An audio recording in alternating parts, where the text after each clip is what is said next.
Hello everyone, Kathy here, and welcome back to Help for Moms.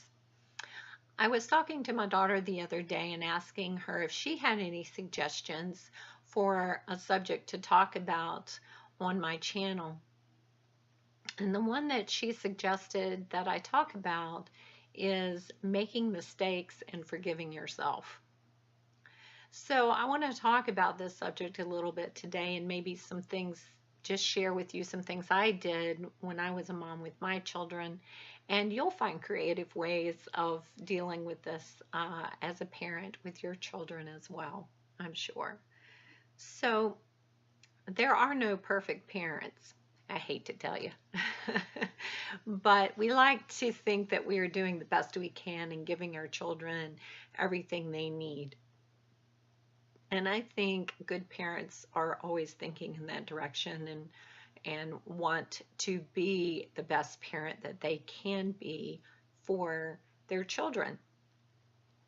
And so sometimes we feel like we let our children down um, when we're not perfect or we've made a mistake um, or we have regrets, right?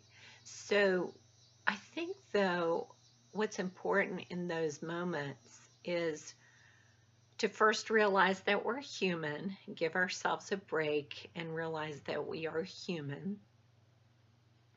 And I think it's more important what we do in the moment.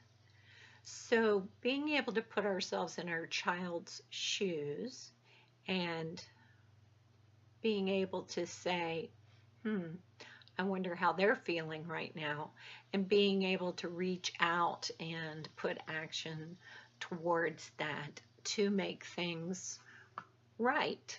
And so I think one of the best models that we can give our children, especially when it comes to forgiveness, is to first model that for them and asking them for our forgiveness and letting them know that we are humble enough to come to them and admit our mistakes and have a desire to want to make things right.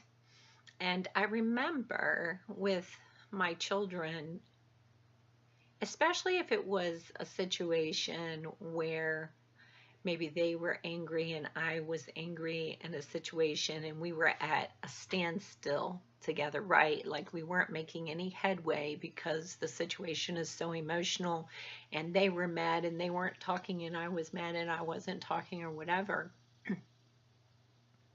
The way I found to open up the conversation was for me to take the first move. Okay. So I would make the first move, knock on the door, go sit on their bed, and say, "Would you please forgive me?" And what that did was that just took all the bricked up walls that were built, came tumbling down in my willingness to go to them and ask for forgiveness. And then what it did was it created a two-way conversation. It opened up communication, and then we were able to get in solution mode and come up with some ideas of how it could be a right situation or a win-win situation. I don't like using the word right. A win-win situation, meaning they would get something out of it and I would get something out of it and we would both be happy with the situation. Again, you have to get creative in those situations. But it was always worth it to me because it renewed the relationship that I had with my child, and that's what was most important to me. And if you talk to my children today, they'll probably tell you that, especially as teenagers, I would say to them, your relationship with me is very important, and I will do anything to keep communication open. That is my goal, is to keep communication open with you, and I would be verbal and say that. And so we would come up with ways of keeping that communication open. A lot of times it takes trust, especially when they're teenagers. It takes a level of trust in them that they have within them what it takes to make the right decisions for their lives. So anyway, everybody parents differently, and I'm just sharing a little bit of my own experiences today. But you will make mistakes as a parent, and so don't, beat yourself up about it, because that's really not going to help the situation. So sometimes we just have to admit, I'm not perfect. I didn't do the right thing here. And being humble enough and willing enough to go and have the conversation with your child, and also to be able to say, look, I want to make things right. And then that helps you feel better. That gives you some power back to be able to make things right. And it makes your child, I think, feel loved and accepted in who they are too, and that they don't have to be so perfect, right? If parents make mistakes, then kids make mistakes too. And so it isn't this idea that they have to be perfect all the time, or you have to be perfect all the time, because we are all a part of this human race, and I don't know a perfect human being. If you do, let me know, especially in parenting, because we come into this with no parent manual.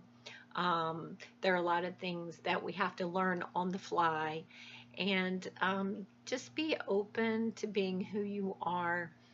Be open to being able to make mistakes, but then being able to make them right, by having open communication with your child, being willing to ask forgiveness from your child, and coming up with wonderful creative solutions to whatever the situation is.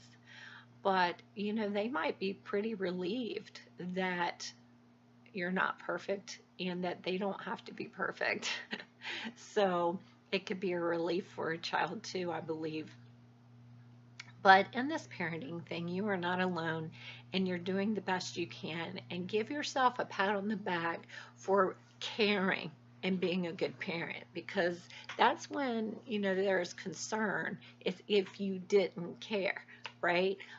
Because this bothers you, because things are a concern for you, that is a sign of a good parent. So I just want to reassure you in that today, on you doing the most important job in this whole world. And the greatest gift we can give our children is love and acceptance. Love and acceptance. You can never give enough love and acceptance. So kudos to you in doing the hardest job in the world, and you're doing a great job. And I just wanted to be a voice of encouragement today and share some of my own personal experiences. So I hope you have found this video helpful, and blessings in the week to come. I'll see you again next time.